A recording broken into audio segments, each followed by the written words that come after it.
Welcome back to Law and Crime Daily. We move now to El Paso County, Colorado, where Letecia Stauch is on trial for the murder of her stepson 3 years ago. This week, newly released phone calls give us an inside look into the defendant's behavior prior to her arrest. 11-year-old Gannon Stauch was reported missing in January of 2020. 7 weeks later, his remains were found stuffed in a suitcase under a Florida highway. The defendant told authorities that Gannon went to a friend's house and never came back, but couldn't give any more details. She was arrested and charged with his murder 2 weeks before Gannon's remains were found. Investigators found blood in the child's bedroom and the defendant's SUV.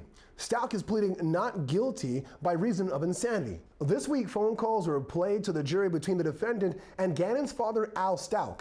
The FBI coached Gannon's father through the secretly recorded conversations taking place after Gannon went missing. The defendant changed her story several times, and one of those stories included Gannon falling off his bike and being abducted by a stranger. Take a listen. The only reason I didn't ask you for any kind of immunity because I committed some kind of crimes. I just know that it was an accident, and all I did was someone was trying to help me. And then I didn't know where he went from there. The one I'm worried the most about is the freaking head wound, because what was it? How bad was he bleeding? It was pretty bad. It was pretty bad. Like, Yeah. like it was. Tell me bad. Is bad like blood's dripping down his face, or bad like he's laying there and there's a puddle, or what? Oh, like dripping down his face. Well, did you do anything to wrap around his head or anything? Yes, my clothes I had on had blood on them. The clothes you had on? Yeah. Okay. And this guy, did he have a phone? He said he would run back to his house. He had Gannon, said he'd run back to his house, wrap it up tight, and he would call 911. Okay. Gannon was talking. So he took Gannon to his house, is what he told you, right? And you did you stay where you were, or did you follow him, or what? Babe. The composure of that man to make that phone call. Terry, the defendant changed her story multiple times. Does that indicate some sort of trauma-based memory loss, or maybe a cover-up to you? Well, I definitely think that she changed her story because it was consciousness of guilt. She knew she was guilty. I mean, first she said he went to a friend's house, then she said he ran away, then she said it was an accident, then she said someone named Quincy Brown took him, and then she said she was raped. I mean, there were so many stories, it's very hard to keep up. And you're right, the father was very good, very patient, trying to get that information out of her. But I definitely think the jury hearing what is going on that phone, listening to her voice, and seeing how many times she's changing her story, they're going to come back and think, you must have done this. You certainly are not mentally ill because you are able to think about how you can change your story. I mean, Bernardo, Terry has a good point there. She's pleading not guilty by reason of insanity. Would someone not aware of their actions at the time of the crime ask for immunity from the police?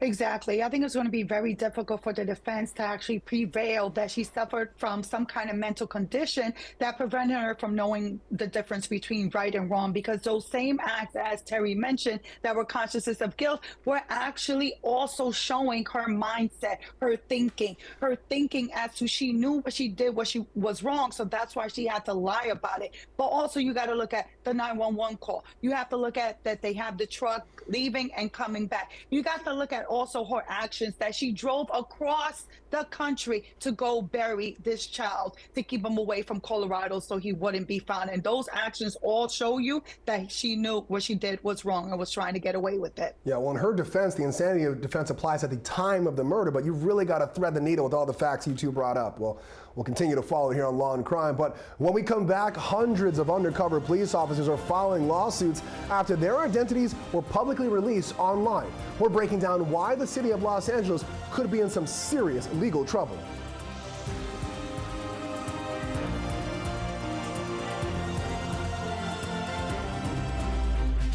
We finished today's show in Los Angeles, where more than 300 undercover police officers have sued both the city and the police department after their personal identities were released without permission online last month. A watchdog group called Stop LAPD Spying Coalition posted nearly 10,000 officers' information and photographs to a searchable online database. This followed a public records request made by a reporter for the news outlet Knock LA.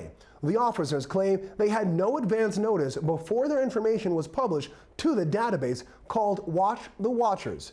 This giant lawsuit was filed just a week after the LAPD union announced they were suing another website, killercop.com, for allegedly putting bounties on officers' heads after a different info leak. While public records requests must be adhered to under California law, exemptions are often made for safety or investigative reasons when it comes to undercover officers. The lawsuits are seeking an unspecified amount of damages on negligence claims after the plaintiffs say they lost their ability to work undercover or work as police officers altogether.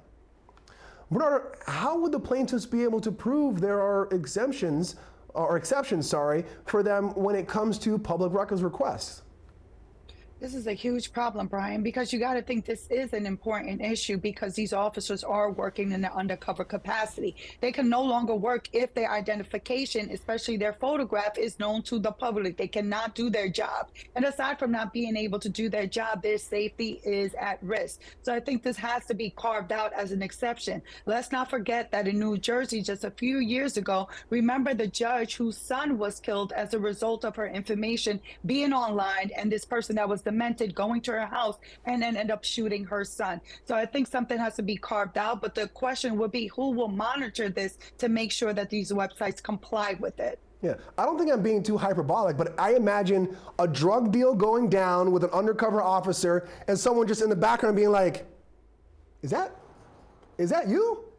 And then all hell breaking loose. But Terry, from a civil perspective, do you think the city is liable here? Well, listen, the fact that these addresses were given out, they should have known better, particularly because of what we're saying, that the officers' lives are at risk here. And I do think that the officers themselves can say, look, you owed me a duty of protection and you failed to do that. And under the California Tort Act, they can sue. You have to give notice that you're going to sue.